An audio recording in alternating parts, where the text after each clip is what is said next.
Assalamualaikum warahmatullahi wabarakatuh. Perkenalkan, saya Fariska Dwi Kartikasari dengan NIM 082111633001. Di sini izinkan saya untuk mempresentasikan hasil temuan artikel saya yang berjudul Brain Tumor Detection and Categorization with Segmentation of Improved Unsupervised Clustering Approach and Machine Learning Classifier. Jadi, tugas ini saya tujukan untuk pemenuhan tugas proyek akhir eh, dengan mencari sebuah artikel serta datasetnya dengan judulnya yaitu berikut. Mungkin masuk pada daftar isi terlebih dahulu. Yang pertama ada pendahuluan, kemudian ada metode penelitian, ada hasil penelitian, dan ada kesimpulan. Nah, mungkin masuk ke bagian pendahuluan.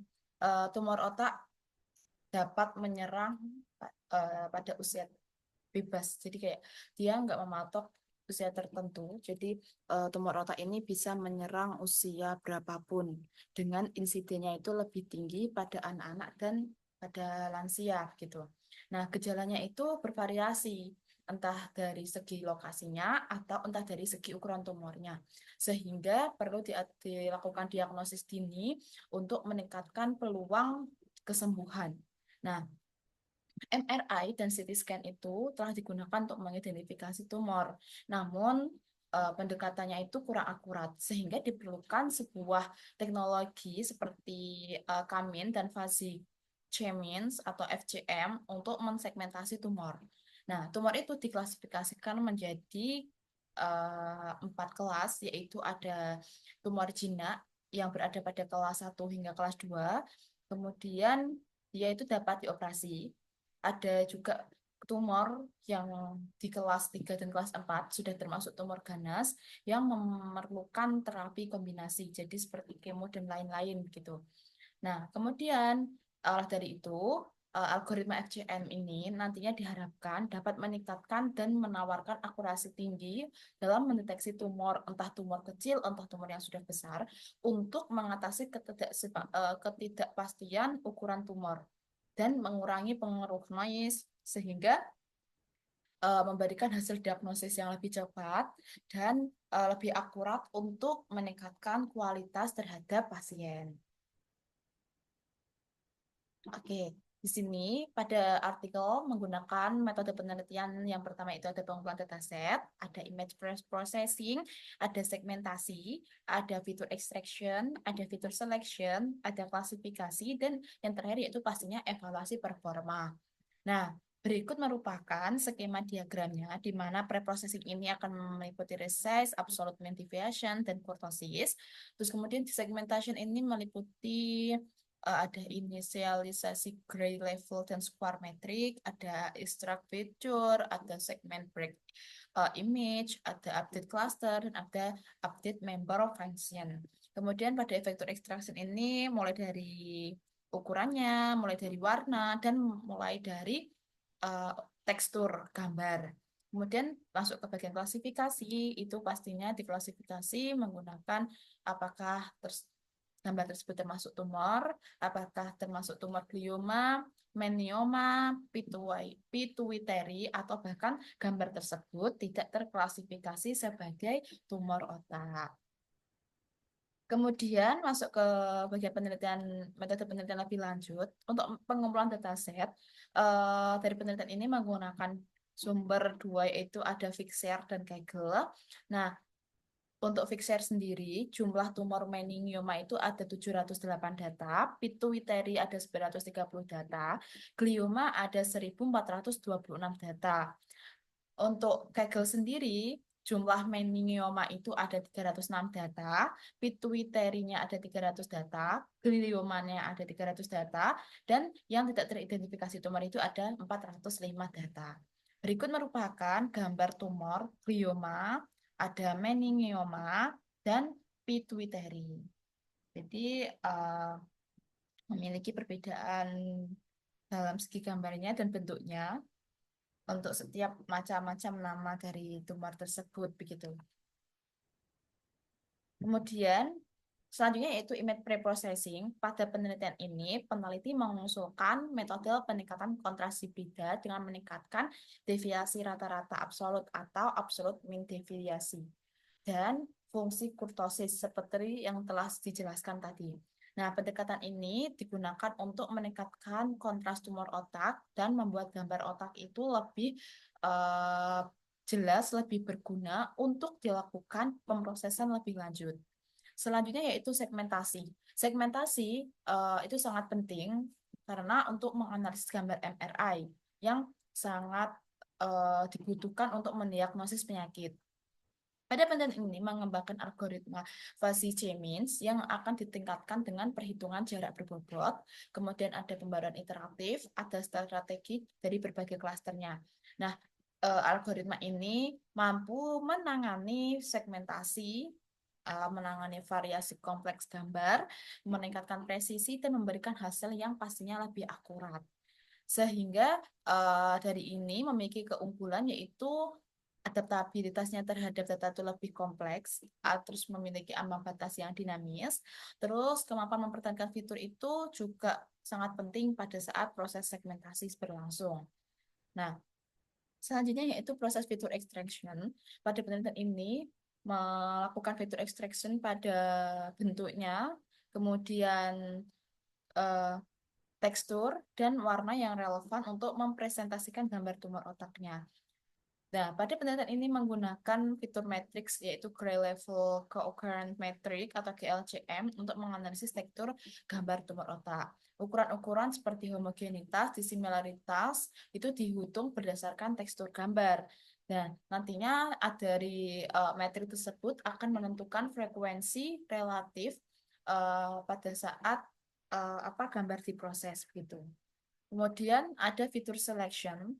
Fitur selection ini digunakan untuk pendekatan berbasis entropi pada saat pemilihan fitur yang berfungsi untuk menghapus fitur yang tidak relevan dan memilih fitur yang lebih kuat. Proses ini meliputi beberapa tahapan seperti perhitungan entropi dan penggunaan fungsi ambang atau threshold untuk memilih fitur dengan probabilitas yang tinggi sehingga nantinya dapat meningkatkan akurasi dan efisiensi klasifikasi. Kemudian ada klasifikasi, di sini menggunakan Extreme Learning Machine untuk mengklasifikasi tumor otak. Nah, model ini menggunakan fungsi aktivasi nonlinear dan bobot adaptif pada lapisan tersembunyi untuk menangkap pola kompleks dalam data.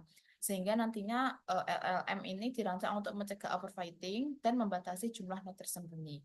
Kemudian proses pelatihan ini melibatkan penyesuaian bobot dan bias untuk menghasilkan klasifikasi yang akurat dan efisien.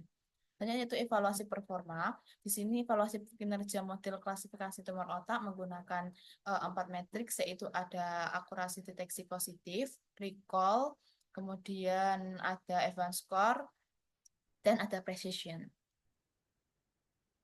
Berikut merupakan hasil dari penelitian ini.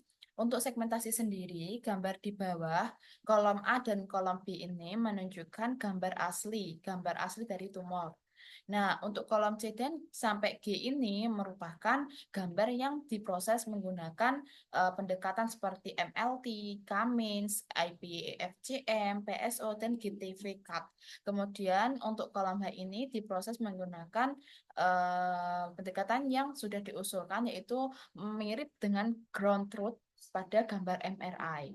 Sehingga didapatkan hasil yaitu bahwasannya untuk MLT sendiri menghasilkan akurasi 91,78%, presisinya sebesar 90,38%, dan recallnya 92,75%.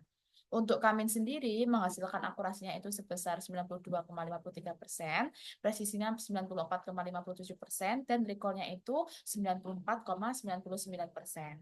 Nah, untuk yang IPFCM ini menghasilkan akurasi sebesar 91,47%, presisinya 96,35%, dan recallnya itu 93,55%.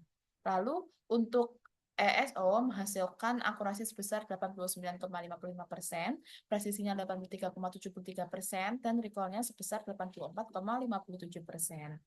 Untuk GTV-CAT sendiri menghasilkan akurasi sebesar 99,78%, untuk akurasi untuk presisinya sebesar 99,36% dan recallnya sebesar 99,75%. Kemudian untuk hasil klasifikasi sendiri berdasarkan akurasi, presisi, dan recall dalam klasifikasi tumor otak menggunakan SVM, RF, Random Forest, dan KNN. Pada penelitian ini mengusulkan menggunakan ELM. Nah, dengan hasil bahwasanya ELM mencatat akurasinya itu sebesar 97,43% hingga 99,25%, serta memberikan performa yang terbaik untuk mengidentifikasi tumor di setiap kelasnya. Nah, pada analisis menggunakan kelas, semua pengklasifikasi menunjukkan kinerja terbaik dengan metode ELM ini paling unggul. Kemudian dari secara keseluruhan, ELM juga mencapai prediksi sebesar 96,6% yang menunjukkan bahwasanya kemampuan dalam mendeteksi tumor otak dan dengan akurasi tinggi dan kesesuaian prediksi itu sangat baik. Nah, jadi dari gambar ini, dari sebelah kiri ini merupakan hasil klasifikasi berdasarkan kelasnya. Berdasarkan bukan kelas, berdasarkan metode. Di sini terlihat bahwasanya ELM itu memberikan nilai akurasi yang paling baik di antara metode yang lain seperti SVM, Random Forest, terus Naive Bayes, dan KNN. Terus yang di sebelah kanan ini merupakan eh, gambar di mana ketika klasifikasi di setiap kelasnya.